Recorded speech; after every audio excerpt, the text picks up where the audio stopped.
Hey again, this is Kafkuba. I'm back on my Sentinel 294T AM radio repair. I'm not sure it's actually going to be a repair, but we're going to take a better look at this thing after unboxing it yesterday and trying to power it up without getting shocked. So when I left yesterday, I didn't mention this in the video because I noticed it after, but there's a little transformer here, and I noticed this wire from one of the coils just hanging there, and I'm thinking, well, that's another problem with this thing, and it's going to be a mess trying to find parts or even decide whether I want to spend the money on parts, because you can spend hundreds of dollars on this thing if everything's bad, and that wouldn't be the best choice in the world. So I was like a little depressed, and I also had this line capacitor hanging off of here yesterday that wasn't grounded anywhere, just kind of hanging there, and that struck me as a bit odd. And so I'm thinking this is a 1947 radio. It might be too far gone. And then I got to thinking the first radio repair I did on the RCA Victor X551 was a 1951 radio. So really the technology isn't all that different. So maybe it, maybe there's some value in taking a closer look at this. So I pulled out the schematic today and noted a few items. First, that there pink item, number 45, and that item 12. Well, 45 is the speaker transformer, and 12 is the line filter capacitor, and that's an electrolytic that usually goes bad. There's a couple other things I noted on here. It was a note that said certain parts, specifically 21 and 34, which I think is a typo. I think it should be 21 and 32. Are omitted on non-underwriters approved models. So if I look on the first page of this schematic, I see this note here: underwriters approved model have a common negative, and you can see that over there on the right. And then non-writer approved models do not have parts 21 and 32. There they got the correct part numbers. And then I also noted these curtain burner cords, which have resistance and a wound wire resistance in the cord to dissipate some of the heat, so you don't. You want your tubes to have a proper voltage. So in the old days, depending on what voltage you had in your home, you would get a extension line cord with the right resistance, wire wound resistance in it. And I was like debating, well, geez, what model do I have? So those are the two parts that underwriter laboratory models do have. So I was going to try to look for those. But back to where I started. There's three items I want to check. I want to see what model I have and whether or not I have a safe chassis with a common negative as depicted on the lower part there, or whether I was set up to have these extension line cords, because if you look, I don't have that cord here. I have a regular household cord. So back to these parts, the electrolytic capacitor and the speaker transformer. If I go back to this, it kind of starts to explain why I have parts in here that I didn't expect.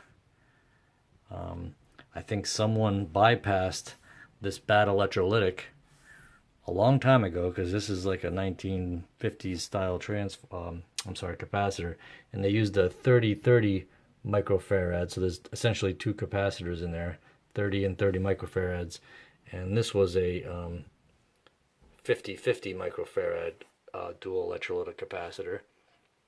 And then this transformer here with the loose broken wire might explain why someone cob jobbed this and put this other transformer up here, just laid it in there, and it's connected to the speaker. So I was going to break out the multimeter and see if I can find out if they just paralleled. The interesting thing is this filter capacitor that they're trying to fix, they left it connected everywhere. And this filter, line filter capacitor that they're replacing it with, while not in the exact same spots as this was, you know, these are pretty much a rat's nest, and that point could be the same as that point. That is, if I check the continuity, it might ring that it's an actual connection. But I'm astounded that they would leave bad parts installed, especially since capacitors, I think, usually fail short in these old electrolytic units.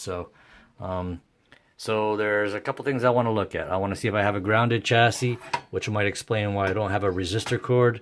And I want to see if somebody tried to repair this thing by paralleling up this line filter capacitor with this existing one, and somebody tried to do the same with this speaker transformer. The rest of it, although dirty, seems like original parts.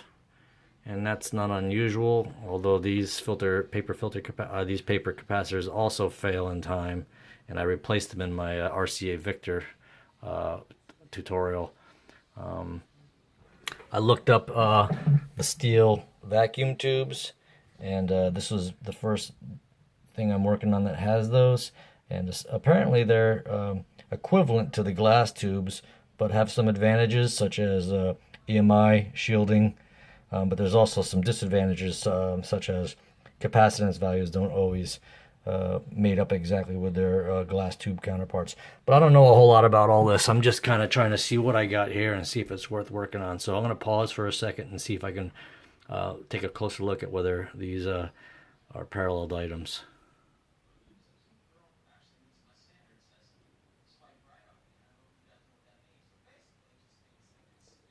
So I'm going to try to do this. I got my multimeter set on continuity check. So I noticed when I was poking around here, this old capacitor, I mean, the wires are just falling out of it. And if I can just get it right on the capacitor and see, even though they're way in different spots, they're connected. So that's in parallel, and then I can get to this. I don't know if you can see it, but there's a little yellow lead in here, and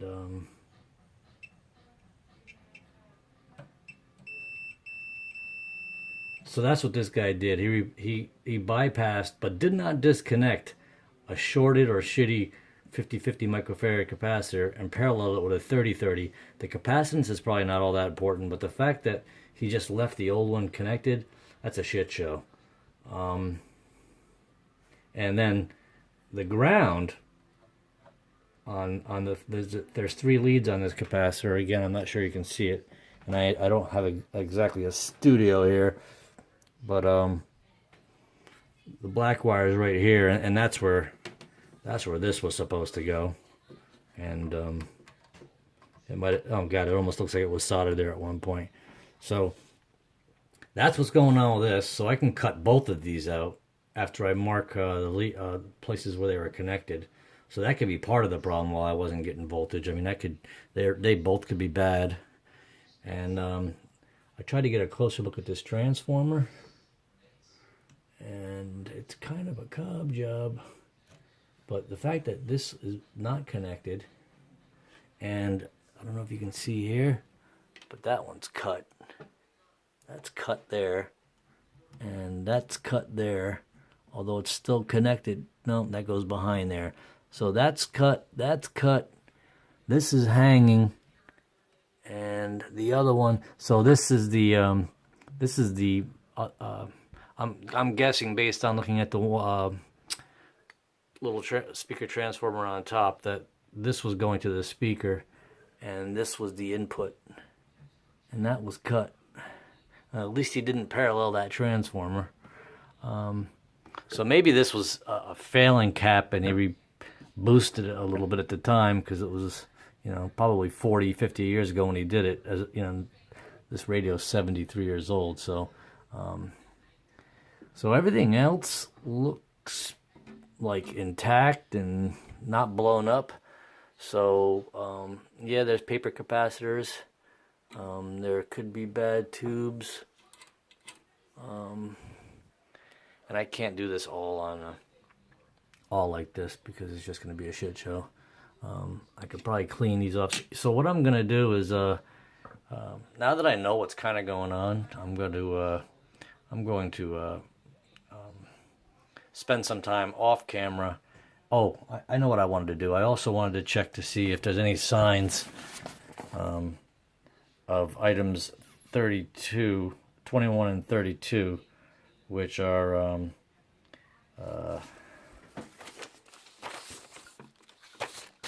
21 and 32 are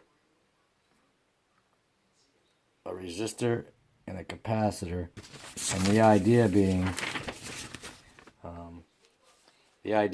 that in the old days they just grounded everything to the chassis, and that's why people got shocked. They took measures here, and they have a common negative, and everything is tied to that common negative, but then everything is grounded to the chassis through a high resistance resistor and a sizable capacitor to provide almost like a isolated common ground that's, while still connected to the chassis, doesn't present the full voltage to the chassis. And that's 21 and that's 32. If I go up here, God knows where that is. The way they did these things, I mean, it shows that it should be over here, but you know, the way this is, you don't know. I mean, it could be up there, it could be over there, it could be over here. I'm gonna have to spend some time looking at, you know, what I could do is move the multimeter between the chassis and various capacitors until I get a continuity. Let me play with that and see if I can find it.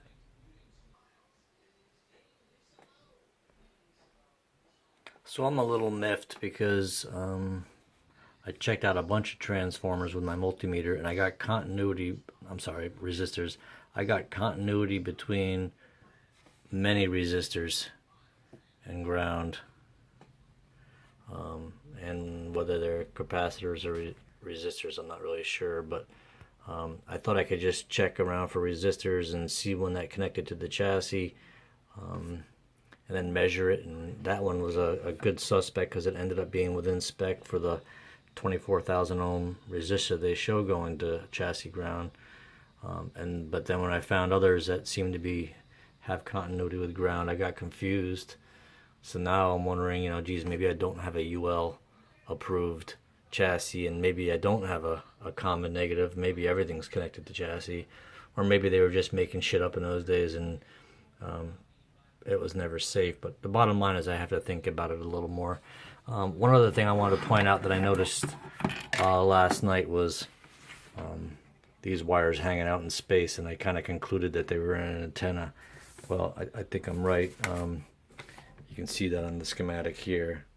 There's 4 connections to the antenna coil, and it's located in that spot. So this used to go to the antenna. I gotta do some work. Now the other problem too is I can fix everything underneath and get all the capacitors changed out. And even if I had a tube tester, which I don't, and all the tubes checked out, I've got these intermediate frequency transformer with mica capacitors in the bottom of them that might have silver mica disease, and they might be shot as well. And taking those apart is a pain in the neck. I've never done that yet. But there's a lot of work to go on this thing just to get me to understand what was done and what I have before I decide it's worth fixing. So I'm going to stop for now. I kind of got a handle on what somebody might have tried. I know what things are a little bit. Now I just got to think on it and make some notes on a schematic and get busy.